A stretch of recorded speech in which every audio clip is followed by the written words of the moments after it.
In today's video, I'm going to teach you how to add Waitlist in Framer.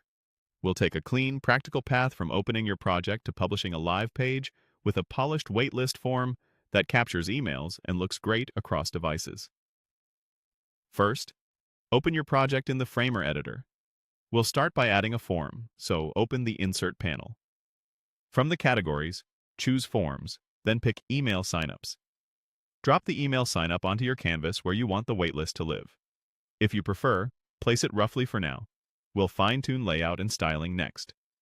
With the signup selected, head to the right-hand properties. Open Interactions to review the defaults. Make sure the Submit interaction is ready to provide feedback.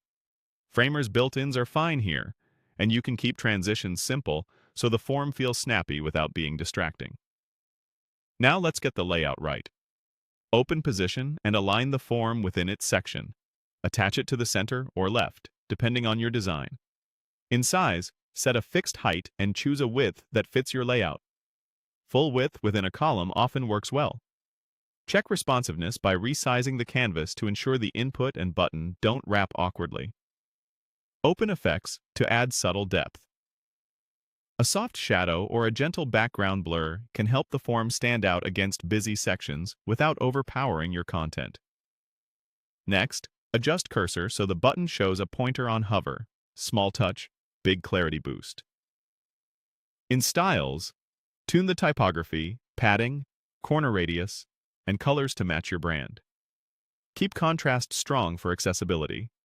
Dark text on light backgrounds, or vice versa, and sufficient color contrast on the button label.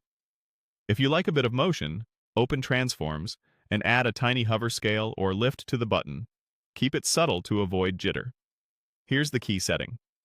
Switch the component to waitlist mode. This ensures submissions are treated as waitlist signups rather than, say, general contact messages. With that set, place the form inside the correct scroll section so it appears exactly where you expect as users move through the page.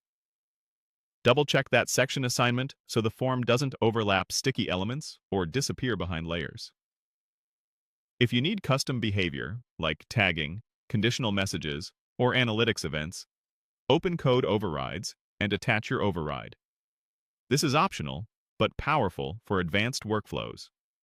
When everything looks and feels right, click Publish. Preview the live page, test a submission,